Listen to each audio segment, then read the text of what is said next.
Hidden in the media capital of the world is one of the league's most inspiring stories. Curtis Martin's rise from humble beginnings in the Homewood section of Pittsburgh is a remarkable tale of survival. The same can be said of his NFL career that began with his selection by the Patriots as the 10th running back taken overall in the '95 draft. Do you remember your first game as a pro? I remember my first carry. I was questioning myself of whether or not I could play in the NFL. And first play of the game, he gave me the ball. The handoff is to Curtis Martin, sweeping to the left, cuts it back at middle, 30, 35, 40. A brilliant run on the first play from scrimmage for Curtis Martin in the National Football League. Is he for real or what? After that, I felt like there was no way that they could stop me. Trailing by 5 with 19 seconds left, the Patriots put their fate in the hands of their precocious rookie. I dove over the top, I got stopped, and I kept my legs pumping. Then I put the ball out over the goal line like that, and we won the game. Martin's sterling debut had everyone showering him with praise, except for his head coach. So all the media's around my locker. Parcells walks by my locker. He said, "All of y'all get away from him. Get away from him. He's just a one-game wonder. This is just one game. Let's see if his ASS could keep this up all season." And that's where I gained the tag one-game wonder. How you doing there, Wonder? You all right? Good, you Coach. just relax. Yeah, you do right. great today. Martin set out to prove he was no one-game wonder. He broke the team record for most rushing yards and touchdowns in a season and was named Rookie of the Year. In his second season, the Patriots made the playoffs. In the New England fog against his hometown Steelers, Martin was determined to show his critics he'd be a sight to see.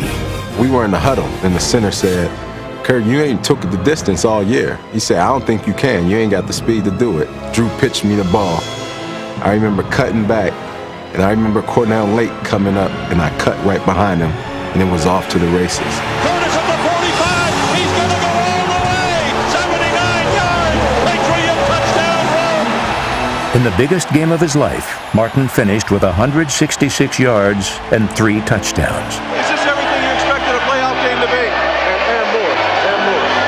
I can't even talk right now. Thanks a lot. So it's like, And I remember just sitting back and saying, you know what? I'll never let anyone tell me what I can't do. Martin adopted a grueling training program and began thinking about what it would take to become an all-time great. There's this back. It's not an actual person. It's like this imaginary back. It's like Walter Payton has that durability. Emmett, I love the way he hits the hole, and it's hard to bring him down. And Barry, I love how elusive he is, you know. I feel that if someday a person can bring all 3 of those qualities and put it into one back, that would be like the ultimate back. He comes pretty close to all of those because he has all of those qualities. He has quickness in the hole.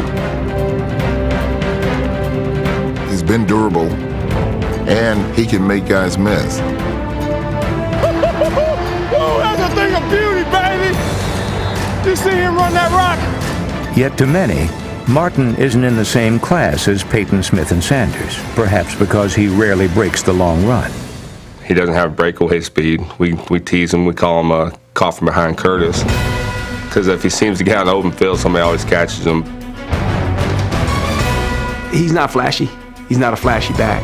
His big runs are in a 25-yard increments. He's not going to break the 60, 70-yard big run. You know, I've been around speed a long time. He doesn't have speed, but what he's got is stamina and endurance. And this guy finishes the season stronger than what he starts it at. A lot of other running backs who have more ability than I have, they're stronger, they're faster, they're bigger. Yet, I feel that I win with my heart.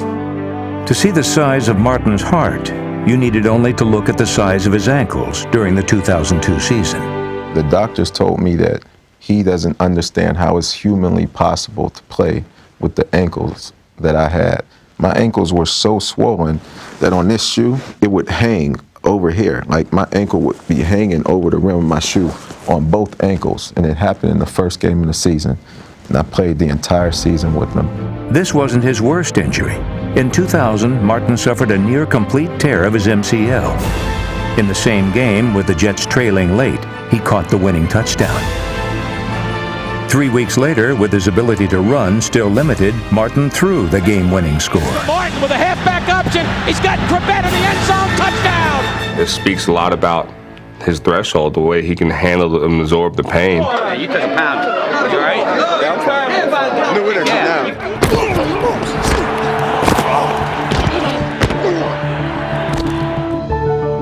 Unlike Peyton Smith and Sanders, Martin's running style makes him a target for the big hit. But it's his refusal to go down that has him chasing their records.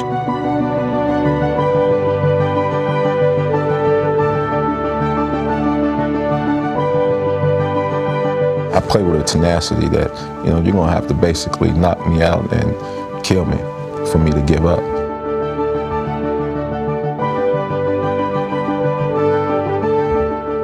Where's that come from? My mother.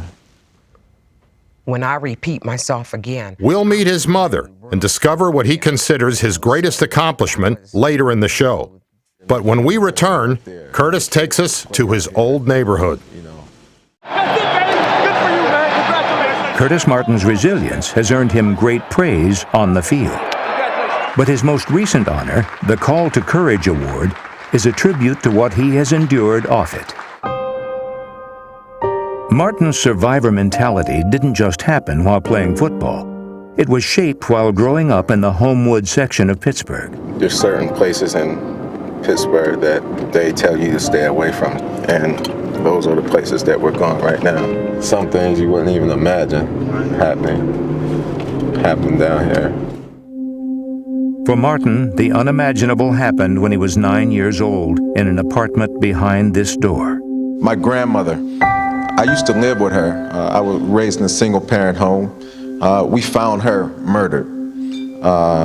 Blood everywhere, neck broke, eyes wide open.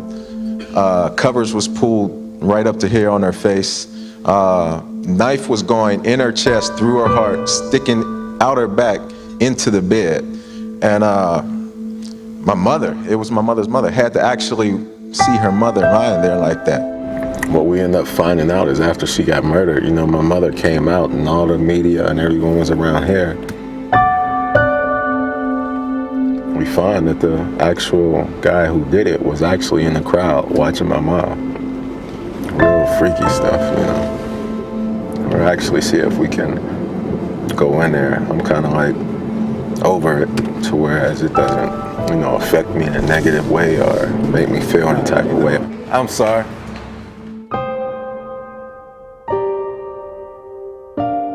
But once inside, the death of his grandmother was not something he wanted to revisit. I haven't walked up that hallway since she's been murdered, so I don't think it's just not something I want to do.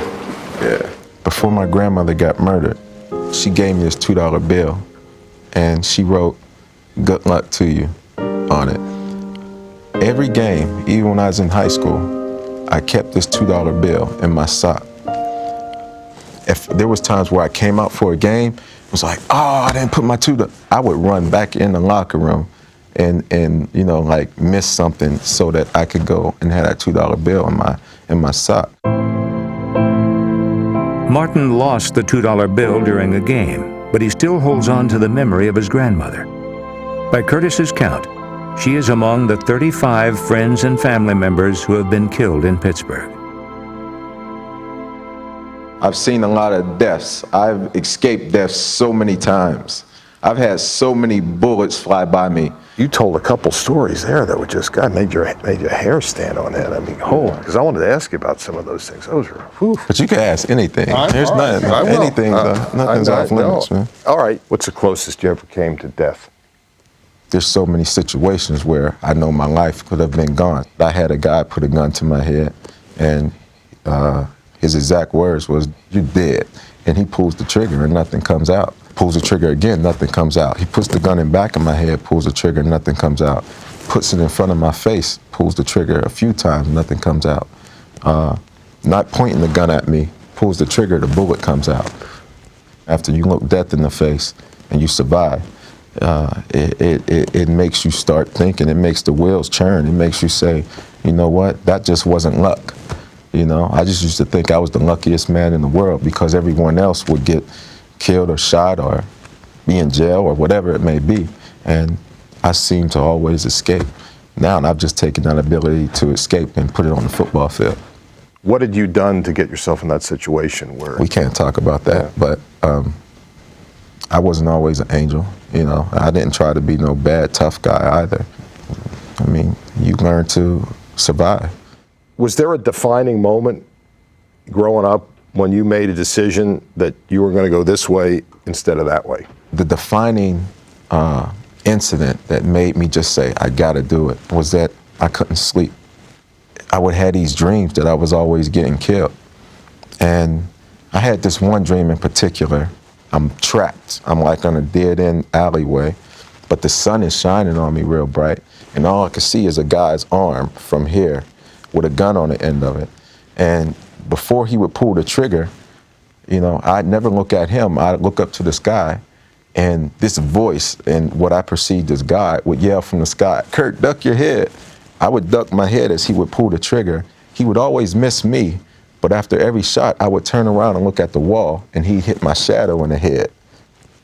Going to sleep was so horrible for me that I just said, look, if this guy in my dream is God, who's been protecting me, at least before I die, I have to go to any church, wherever, and just tell this dude, thank you. So I come to this church right here, and when I came in, you know, people looked at me like, wow, the devil was in church. That was the beginning of a complete turnaround in my life. Let's go. Y'all heard what Coach Herman said. We got to fight today. Get a W. We ain't going to leave without fighting.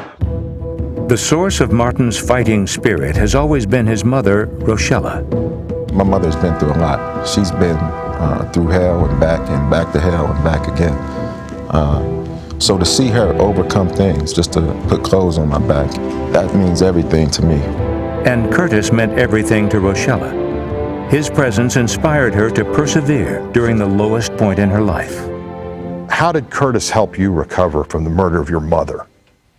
I had a thing I was going through, crying all the time.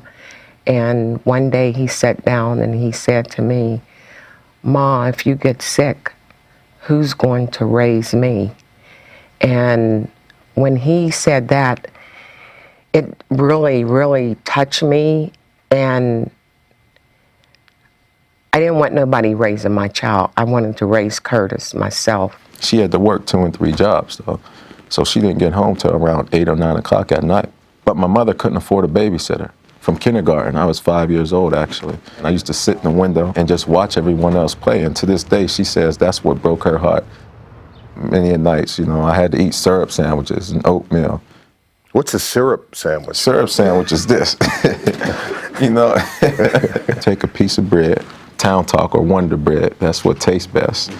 And you take some Aunt Jemima syrup, fold the bread over into a sandwich, and you eat it. These are the responsibilities that Kurt had. I mean, at 6 and 7, he was paying light and gas bills. And he knew that nothing better be short, everything better be on the money.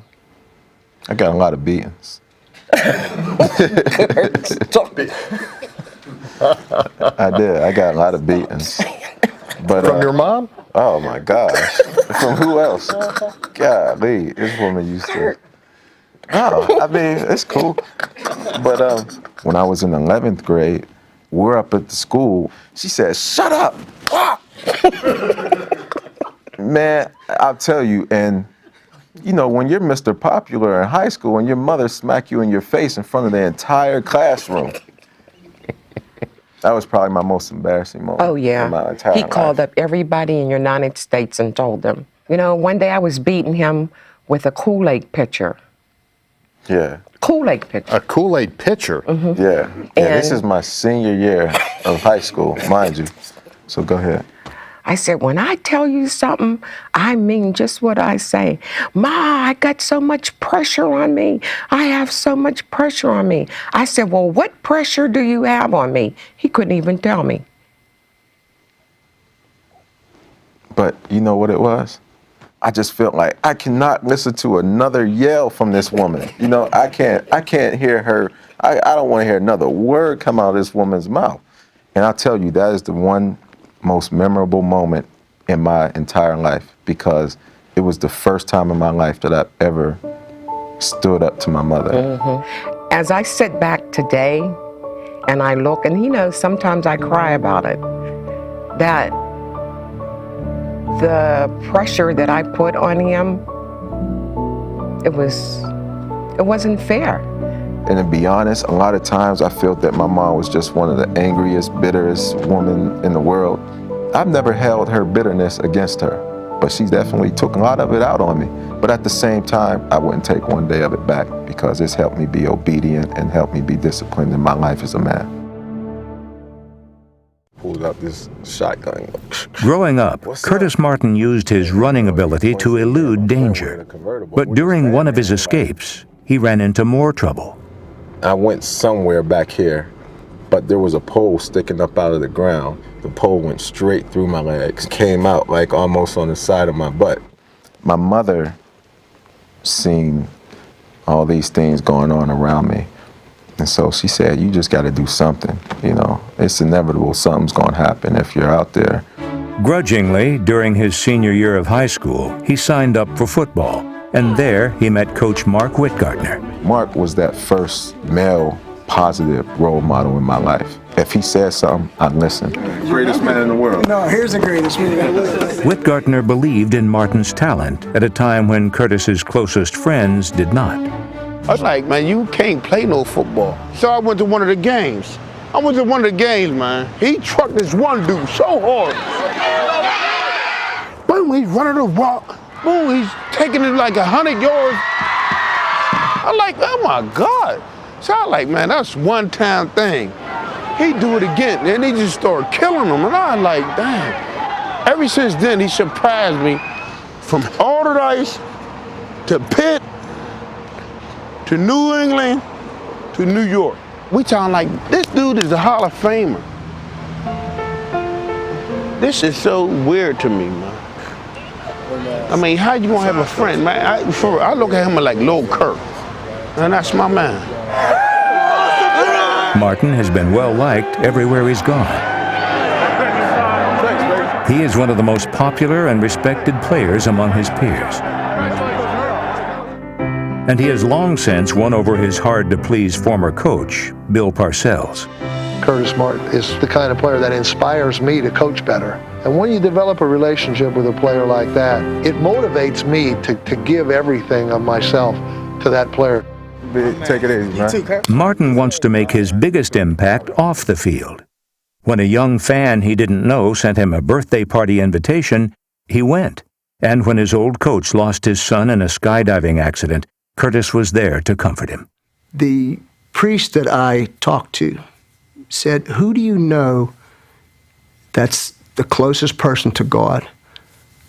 And it was Kurt, and that's the person I called, and it really helped me immensely. I use football as a vehicle to impact people's lives. That means everything to me.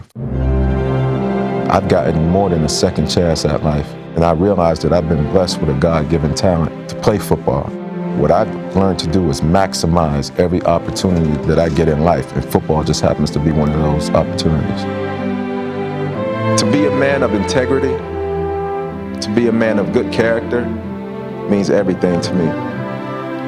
To me, a good name is better than all the money, all the fame that NFL or anyone else can offer me. Curtis Martin will be remembered as a tremendous football player, a Hall of Famer, maybe have more yards than anybody. But that's going to pale compared to his legacy of his character. Oh, that's the retired one. When Curtis Martin goes into your life, you become a better person for it. I'll give this to you the day that you make the Hall of Fame. All right, that's a deal. All right? The man who dedicated himself to improving other people's lives made his greatest impact on the woman who's closest to him. I am a mother that is so blessed. Take out the money, the fame does not compare to the type of son that God let me have. With all the tragedy, all the abuse that I did to him, my son have changed my life around so much. I just want to say this, that's even with his father. I said, you've been bitter like this for I don't know how many years because of this man who has been out of both of our lives since I was 4 years old. I was like, he's ruined enough of your life. Why let him ruin any more?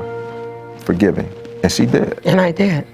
And from that day on, something just like left from me, the anger and bitterness that I had. I've never even thought, that I could have peace and happiness in my life. I'm a very secure man, very peaceful man, no hard-heartedness in my heart. It's like you could have told me I would be a multi-billionaire before you could told me I would achieve that. And then to take it beyond that and help my mother achieve that, that's my greatest accomplishment.